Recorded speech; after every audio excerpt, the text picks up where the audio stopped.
Simuna kandis on korralik torm üle käinud.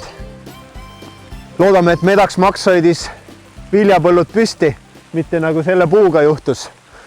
Aga lähme vaatame põldudele, mis siin vihmade vahel veel ära annab teha.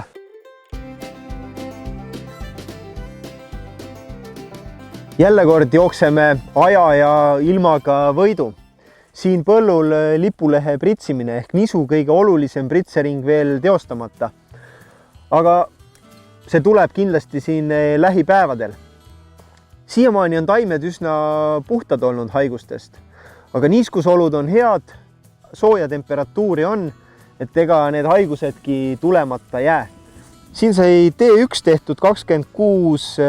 mai ja nüüd lähipäevadel tuleb siis lipulehe pritsimine, et kaitsta veel kord lipulehte ja tagada see kõige suurem magusam saak. Lisaks sellele jookseme siin ajaga võiduga väetamise vaatevinklist. Tahaks enne seda vihma proteiini väetamise ära teha, et veel mahukaalu ja saagi proteiini üles saada, et saak oleks kvaliteetne ja läheks toiduklassi. Siinpool meil ongi talinisu lipuleht juba kaitstud ehk T2 pritsimine tehtud eelmisel nädalal ning antud hetkel ma juba seisangi suvinisu põllu peal, kus samamoodi areng on olnud nädalaga meeletu ja nisu on jõudnud juba teise kõrresõlme faasi ning siin on mul tegemata veel T1 pritsimine ehk haigustõrje ja kasvu reguleerimine. Et plaan on siin põllul kasutada Medax Max 0,3 kilo hektarile ja haiguste tõrjeks siis Capalo 0,7 liitrit hektarile. Hernes on vahepeal kasvanud mulle põlvini. Vaadates taimi lähemalt, näen ülemiste lehtede vahel ka esimesi õiealgmeid. Jaanipäevaks põld õitseb.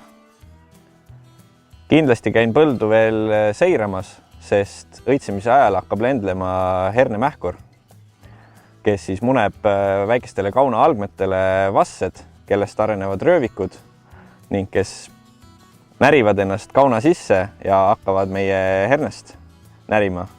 Ehk siis hernes hakkab rahvakeeli ussitama. Lendluse määramiseks on mitu meetodit. Esiteks põldude visuaalne vaatlus, kuid teine ja veidikene täpsem meetod on feromoonpüünisti kasutamine. Kui me oleme suutnud kindlaks teha, missugune on maksimaalne lendluse päev, siis soovitaksin 3–5 päeva pärast seda teha kontaktse preparaadiga Fastak 50 tõrje, et võimalikult paljud hernemähkuri vassed saaksid tõrjutud. Teine asi, mis selles kasvufaasis oluline, on haiguste tõrje. Soovin saavutada seda, et põld oleks tervem ning elastsem, tugevam. Kui haigused on tõrjutud, siis kindlasti väheneb põllu lamandumisrisk. Ning minu plaan on kasutada Pictor Active 0,6 liitrit hektarile haiguste tõrjeks.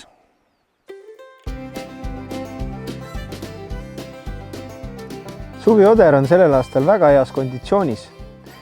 Hiline suvioder, külvise norm 350 idanevat teraruudule ja väga hästi on võrsunud, pilt on väga hea ja tihe. Siia põllule teostatud juba herbitsiidi pritsimine ja 31-32 kasvufaasi vahel sai ka kasvuregulaator ja esimene fungitsiid kasutatud. Pritseringis oli Viverda koos Medax Maxiga. Kindlasti tuleb siin teine ring veel fungitsiidi juurde. Stiilisel odral jaotatud fungitsiidi pritsimine on andnud väga häid tulemusi. Siis järgneb veel siin järgmisel nädalal Viverda 0,4 liitrit hektarile. Kuna kasv on sellel aastal vägagi intensiivne, sagedased vihmaood panevad kõik taimed mõnusalt kasvama. Ja sellest vaatevinklist võiks öelda, et päevakorda tuleb terpali kasutamine just lipulehe faasis enne ohete välja ilmumist. Seda eesmärgil, et vältida odra viljapea murdumist. Ja see annab meile jällegi rohkem lisasaaki. viskab kasvu nagu kapsas. Tegemist on siiski suvirapsiga. Alanud on intensiivne varsumine. Just eile saigi siin põllul tehtud kasvu reguleerimine kaaruksiga, et parandada ka külgvarte arengut. Ning põllul oli hiilamardikate rünnak päris tugev, sai paaki lisatud süsteemne insektitsiid. Hea aeg ka veel mikroelemente anda ning loomulikult ka boori. Ma isiklikult loodan, et rohkem siia põldu tulema ei pea, enne kui õitsemine on täisfaasis. Ning siis plaanin kasutada Cantus Gold 0,4 liitrit hektarile, et kaitsta põldu ka valge mädaniku ja kuivläiksuse eest ning seejärel siis juba oodata koristust. Tänase tööpäeva lõpetas äiksetorm, mitte õhtu. Eks natuke tegi kurja ja kartulivaod on siiamaani vee vahel. Mis sa teed? Eestimaa ilm ja selle vasta ei saa. Aga järgmise AK põllupildiga oleme lainel juba juuli alguses, et siis veel korra tagasi vaadata ja samme sättida koristuseks. BASF. We create chemistry.